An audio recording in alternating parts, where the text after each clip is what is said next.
शारीरिकं सहारिकं नीलपददे मगदे मददे मद शारीरिकं सहारिकं नीलपददे मगदे मददे मद शारीरिकं सहारिकं नीलमगदे मगदे मददे मद शारीरिकं सहारिकं नीलमगदे मददे मगदे मद। मत सफर हमें जानो फिरता है फलक बरसों, तब खाक के पर्दे से इंसान निकलते हैं।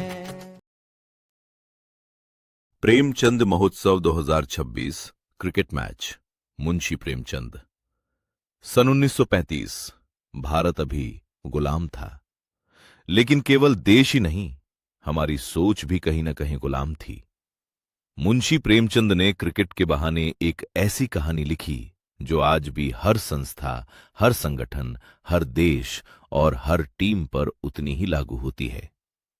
ये कहानी है योग्यता और सिफारिश की, नेतृत्व और अहंकार की, और उस भारत की जो अपने आत्मसम्मान की तलाश में था। मैदान में हमारी टीम हार चुकी थी। खिलाड़ी बुरे नहीं थे, मेहनत भी कम नहीं थी, लेकिन जीत सामने खड़ी होकर भी हमारे हाथ से निकल गई। क्यों? क्योंकि कप्तान मैदान का सबसे योग्य खिलाड़ी नहीं था, उसे चुना गया था उसके रुतबे के कारण। और जब नेतृत्व योग्यता से नहीं, प्रतिष्ठा से तय होने लगे, तो हार केवल स्कोरबोर्ड पर नहीं होती, हार आत्मविश्वास की होती है। Helen Bombay station. एक अनजान युवती ने आगे बढ़कर मेरा हाथ थाम लिया। मिस्टर जफर। मैं चौंक गया। वो मुझे जानती थी। वो थी मिस हेलन मुखर्जी, विदेश से पढ़कर लौटी हुई, तेज बुद्धि, आत्मविश्वासी और भारत के लिए एक बड़ा सपना लेकर आई युवती। उसे क्रिकेट केवल खेल नहीं लगता था, वो उसे राष्ट्र निर्माण का माध्यम मानती थी। प्रस्ताव ट्रेन चल पड़ी और उसी सफर में उसने मेरे सामने अपना सपना रखा। ऐसी भारतीय क्रिकेट टीम जिसमें चयन केवल योग्यता से हो, न जाति, न रुतबा, न धन, सिर्फ प्रतिभा।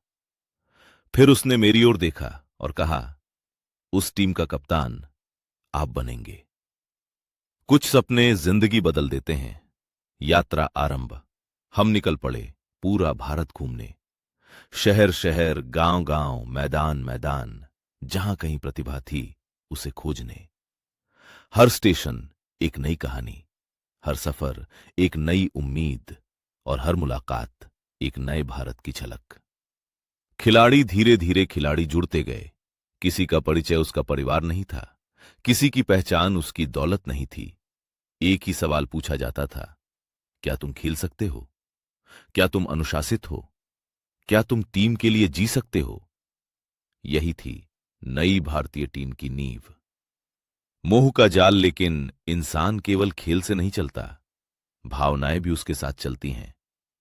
हेलन का व्यक्तित्व, उसकी मुस्कान, उसकी आत्मीयता धीरे धीरे खिलाड़ियों का ध्यान अपने लक्ष्य से हटाने लगी। प्रतिस्पर्धा, ईर्ष्या, स्वार्थ और आकर्षण टीम की एकता को भीतर ही भीतर कमजोर करने लगे। अभ्यास। हेलन सब देख रही थी। उसने किसी को डांटा नहीं, बस अभ्यास और अनुशासन बढ़ा दिया। सुबह से शाम तक पसीना, मेहनत और लगातार सुधार।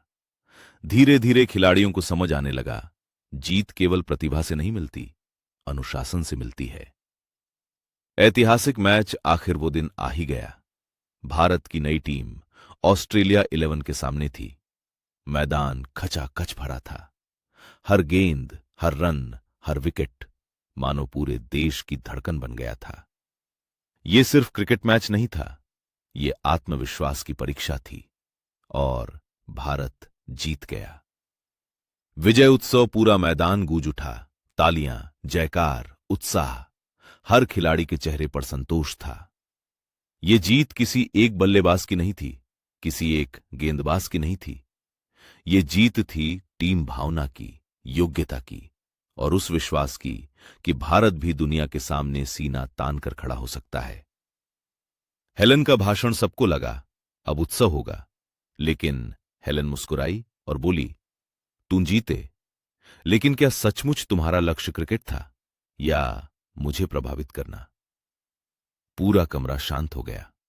उसने कहा, जीवन में सफलता उन्हीं को मिलती है जो अपने लक्ष्य से प्रेम करते हैं, जो किसी व्यक्ति के पीछे नहीं, अपने उद्देश्य के पीछे चलते हैं। अपने लिए नहीं, देश के लिए जीना सीखो, तभी असली जीत मिलेगी। हेलन चली गई इतना कहकर वो चली गई, बिना किसी विदाई के, बिना किसी पुरस्कार के। पीछे छोड़ गई एक जीत, एक विचार और एक जीवन भर याद रहने वाला प्रश्न। क्या नेतृत्व लोगों को अपना प्रशंसक बनाता है या उन्हें अपने उद्देश्य का साथी बनाता है? शायद यही इस कहानी की सबसे बड़ी सीख है। ई चौपाल।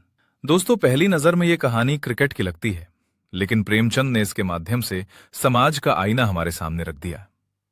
आज भी क्या हम नेतृत्व योग्यता के आधार पर चुनते हैं या पहचान, पद, रुतबा और प्रभाव देखकर? क्या हमारी टीमों में प्रतिभा आगे आती है या सिफारिश? क्या हम लक्ष्य के लिए काम करते हैं या केवल प्रशंसा पाने के लिए? और एक और सवाल, क्या आज भी हमें ऐसे नेतृत्व की जरूरत नहीं जो लोगों को अपने पीछे चलना नहीं बल्कि अपने भीतर छिपी श्रेष्ठता को पहचानना सिखाए?